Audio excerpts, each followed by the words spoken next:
मतदारसंघातच रायगड येतं असा भाग्यवान आमदार मला वाटते महाराष्ट्रात दुसरा नसेल। रायगड त्याच्या मतदारसंघात येतं प्रभाकर क्विक मध्ये ते आमदार आणि आता मंत्री महोदय म्हणून इथे आलात। खरं तर सरनौबत सेनापती सारखं आपलं आगमन इथे या दिव्यांगासाठी अधिक महत्त्वाचं ठरलं पाहिजे।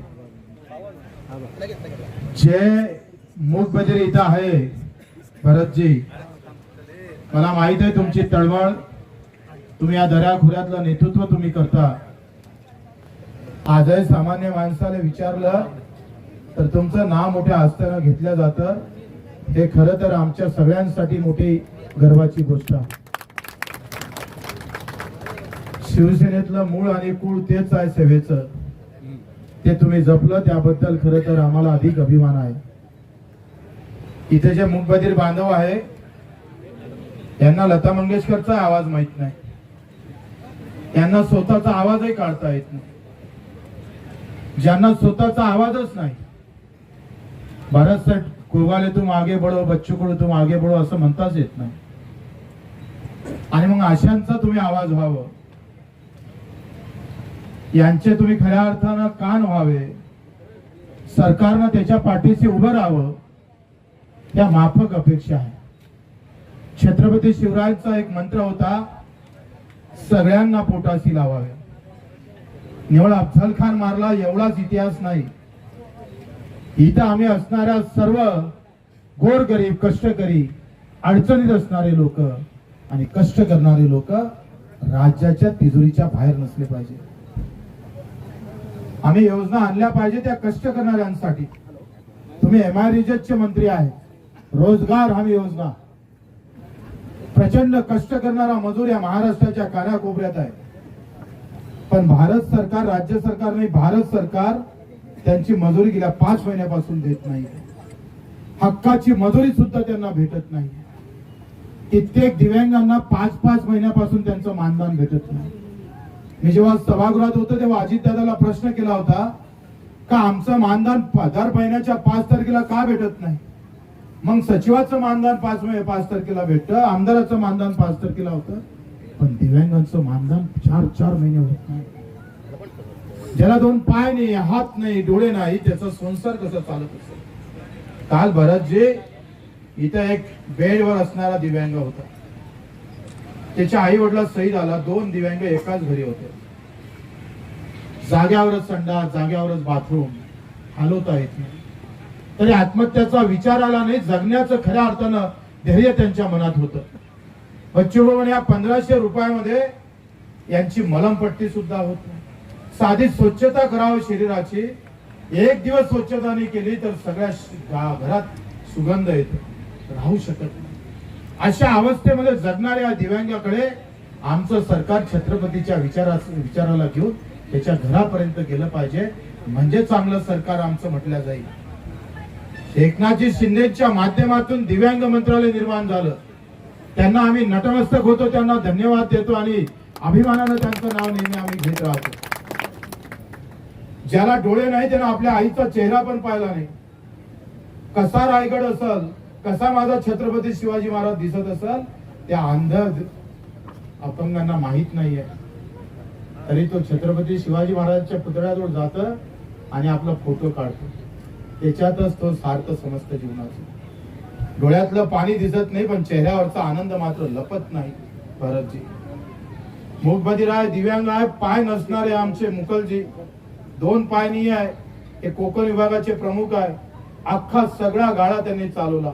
साळुंके असन आमचे बडे असन, त्यांची पत्नी चालती फिरती आहे आणि हे चालते फिरते पत्नीनं सुद्धा इथं दिवसभर काम केलं। पायने म्हणून हे काम कसं करून मला आश्चर्य वाटत होतंय, पण माझ्यापेक्षा जास्त धावणारा दिव्यांग मी डोळ्यानं पाहतोय आणि नवीन प्रेरणा आम्हाला देत असतो। मित्रांनो, योजना पाहिजे त्या अडचणीत असणाऱ्या लोकांसाठी, ज्याचं घर लुटलं असेल, ज्यानं निसर्गानं देवानं ज्याच्यावर प्रकोप केला असेल, तिथं सरकार मजबूतपणे उभं राहिलं पाहिजे। आंदोलनाची वेळच आलेली पाहिजे, तर सरकार आंदोलनाच्या अगोदर त्याच्या घरात जाऊन आनंद उत्सव केला पाहिजे, म्हणजे चांगलं सरकार। आणि असं सरकार तुमच्याकडून आम्हाला अभिप्रेत आहे। तुमच्याकडे अतिशय चांगल्या प्रकारचं खातं आहे. आम्हाला खूप आशा आहे, अपेक्षा आहे. बरंच जे हे राजकारणासाठी करायचं नाही आहे, हे आशीर्वादासाठी करायचं. बरेच कामं आम्ही राजकारणासाठी करत असतो, पण हे दिव्यांगाचं काम आशीर्वादासाठी करता ज्या दिवशी त्या दिवशी खऱ्या अर्थानं मा जिजाऊ आम्हाला प्रसन्न झाल्याशिवाय राहणार नाही. ज्या जिजाऊच्या प्रत्येक खोटी रयत होत, त्या रयतेचं काम भरतजी तुमच्याकडे तुमच्याकडे चांगलं खातं आहे एमआरएचएस मध्ये. त्या एमआरएचएस मध्ये एका गावात एक दिव्यांग जरी लावला तर मी सांगतो एका शतक्यात तुम्ही एका वर्षात किमान 10-15 हजाराच्या वर जितके गाव आहे, जितक्या ग्रामपंचायती आहे, तेवढा एक दिव्यांग आमचा त्या एमआरएचएस मध्ये जर तुम्ही घुसवला ना, तर मी सांगतोय आम्ही कायमचे तुमचे ऋणी राहू. आमचा माथा तुमच्या पायाशी राहील.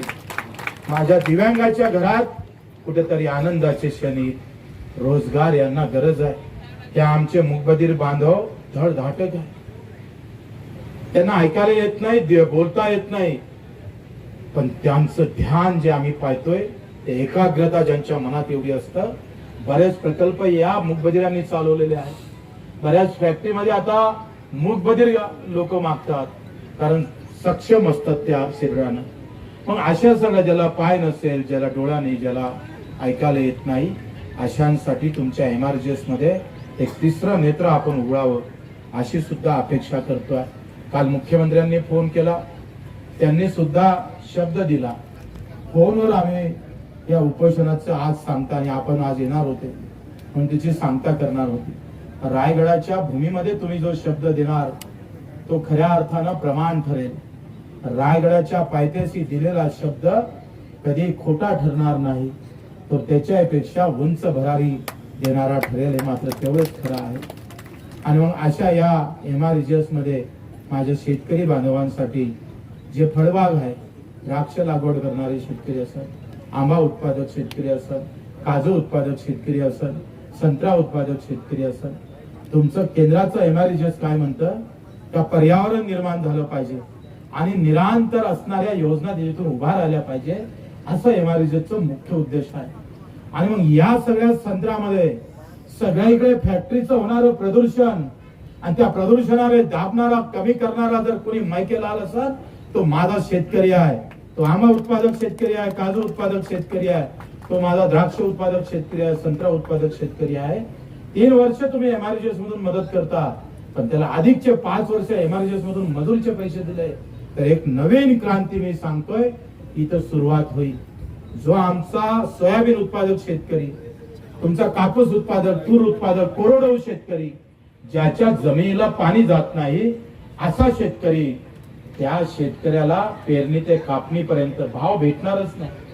खुद आम्ही काय, कोणी जरी या देशाचा मुख्यमंत्री पंतप्रधान झाला तर शेतीमालाला भाव नाही देऊ शकत. भाऊ, सोयाबीनच्या भावाची शिफारस केली 7,000 रुपयाची, धानाच्या भावाची शिफारस केली 4,000 रुपयाची, आणि केंद्र सरकारनं भाव जाहीर केले 2,000 धानाचे. एका क्विंटलला मागं 2,000 कमी जाहीर केले आणि सोयाबीन मध्ये 3,000 कमी केले. शेका एकला 4 क्विंटल सोयाबीन आली आणि 4,000 रुपये भेटले, 416,000 रुपये भेटले. एका एकरामध्ये 1 क्विंटल सोयाबीन काढायला, 1 एकर पिकवायला 6 महिने घालवतोय आमचा माणूस. त्याला 8 महिन्याचा साधा पगार भेटू शकला नाही. 8,000 रुपयानं जर आम्ही पाठवतो, 8 सेकंड 24,000 आणि भेटले 16,000 फक्त. या अवस्थेला तुमचं एमआरएचएस मात्र एक खऱ्या अर्थानं रामबाण उपाय होऊ शकतो. एमआरएचएस पेरणी ते कापणीपर्यंत हा प्रयोग झाला होता. राष्ट्रपती जेव्हा प्रतिभाताई पाटील होत्या त्यांनी पीक्यूए मध्ये हा प्रयोग केला. जसं फळबाग योजनेला आपण एमआरएचएस जोडतोय, तसं मात्र या धान उत्पादक, तूर उत्पादक, सोयाबीन उत्पादक शेतकऱ्याला पण ते जोडलं गेलं पाहिजे. हा एक क्रांतीचं पाऊल. एमआरएचएस म्हणजे या राज्याचं सगळ्यात महत्वाची योजना पुऱ्या देशात गेली, आणि त्या योजनेचे तुम्ही प्रमुख आहात. तुम्ही खऱ्या अर्थानं आश्रयदाते आहात. तुमच्या या खऱ्या अर्थानं नावाप्रमाणे भारतभर आमच्या भारत भाऊ गोगावलेची खऱ्या अर्थानं अभिमानानं छाती फुलली पाहिजे, आणि एमआरएचएस मधून पेरणी ते कापणीपर्यंत हा प्रयोग सक्सेस झाला पाहिजे. किमान पहिले विधवा महिलांना करू शकतो का आपण? सरकार काय म्हणतं, केंद्र सरकार, का त्याच्यातून निरांतर करणारं उत्पन्न आम्ही घेत नाही. पण त्यांना एक समजून सांगा का धानाला जेव्हा फुलं येतं, तुरीला जेव्हा फुलं येतं, जेव्हा सोयाबीनला फुलं येतं, तेव्हा पर्यावरण राखण्याचं काम सगळ्यात जास्त कोणी करत असाल, कांदा उत्पादक शेतकरी असू द्या, हे करतात. कारण मधमाशा तयार झाल्या नाही तर त्याचं जनन आम्ही पाहतोय, जन्म देणाऱ्या व्यवस्था तयार होत नाही. आणि मधमाशी कुठं तयार होत तर ते या पिकावर जास्त तयार होतंय. आणि म्हणून पर्यावरण सगळ्यात जास्त राखण्याचं काम माझा करोडो शेतकरी करत असत. हा विचार तुम्हाला मानावा लागेल. दोन विषय घेऊन तुम्ही स्वातंत्र्य बैठक घातली पाहिजे आमच्या सोबत. स्वातंत्र्य एक बैठक घेऊन मुख्यमंत्र्यांना सुद्धा तुम्ही त्या बैठकीत तुम्ही हजर असले पाहिजे. तुमचा शब्द प्रमाण मानून आज रक्तदान शहीद दिन आहे. भगतसिंग, राजगुरु, सुखदेव यांनी या देशाच्या खऱ्या आजादीसाठी, खाली झंडा बदलने से आजादी नहीं मिलती है, जब झंडा आम लोगों के घर चला जाता है तब खरी आजादी हो जाती है. आणि अशा या आजादीच्या खऱ्या पर्वावर ज्यांनी शहीद आमचं आजच्या दिवशी बलिदान, मी काळे शर्ट त्याच्यासाठी घातलं. आज आमच्यासाठी या भारतासाठी हा तसा पाहिला तर काळा दिवस आहे. भगतसिंग, राजगुरु, सुखदेव हसत हसत सगळा प्रपंच सोडत आम्ही पाहतो. त्यांच्या चेहऱ्यावरचं वाक्य जर पाहिलं, जसं संभाजी राजांच्या डोळे काढले गेले, पण संभाजी राजेच्या डोळ्यात आसू नव्हता, तो दुःखाचा भाव नव्हता, तर औरंगजेबाला छळण्याची ती खऱ्या अर्थानं कृती दिसत होती. तशी भगतसिंगाच्या चेहऱ्यावर, सुखदेव, राजगुरूच्या चेहऱ्यावर तो आनंद होता. मैं जा रहा हूं मेरे देश के लिए, ये जो पहल है ये क्रांती लाएगा. अशा भाषेत आमच्या भगतसिंगानं शहीदी पत्कारलं. आणि आज शहीद दिन आम्ही मनवतोय. त्यांचं रक्त सांडलं भरतजी, या रायगडाच्या पायथ्याशी रक्त सांडलं. आज दिवस बदलला, रक्तदान होत आहे शिवाच्या कृपेनं, भगतसिंगाच्या कृपेनं. आणि त्यांचं खर तर मनपूर्वक त्यांना श्रद्धांजली अर्पण करतो. आणि भरत शेठजी कडून खर तर ते आमचे मित्र आहे, अतिशय जवळचे मित्र आहे. आणि त्यांच्या सोबत खर तर आम्ही हा तह झाला होता आणि आम्हाला गुवाहाटीला जावं लागलं होतं. आणि आम्ही त्याच्यात बदलामय खूप झालो. पण त्या बदलामीत आम्हाला भेटलं ते दिव्यांग मंत्रालय. ते अभिमानाची गोष्ट आहे. एकनाथजी शिंदे सारखा खऱ्या अर्थानं या सगळ्या गोष्टीला जपणारा माणूस मुख्यमंत्री झाला नसता तर कदाचित हे दिव्यांग मंत्रालय आमच्या नशिबी आलं नसतं. भारतातलं पहिलं दिव्यांग मंत्रालय इथं आलं. त्यांचं आम्ही नेहमीच ऋणी राहू. पण त्या मंत्रालयात आता त्या किचन मध्ये, त्या स्वयंपाकघरात तांदूळ पाहिजे, जेवायला खायला काहीतरी पाहिजे. तसं पाहिलं तर 2016चा कायदा आणि 95चा कायदा काय म्हणतो, प्रत्येक संस्थेनं 5% खर्च केला पाहिजे बजेट मधून. राज्याचं बजेट 6 लाख नाही, आता 10 लाख कोटीचं जाहीर केलं. 10 लाख कोटी मध्ये 5% जर पकडलं तर 50,000 कोटी माझ्या दिव्यांगाच्या नशिबी आलं पाहिजे. पण येतो किती, 1400 कोटी. आणि 1400 कोटी मध्ये 1200 कोटी हे फक्त कर्मचाऱ्यावर खर्च होतं.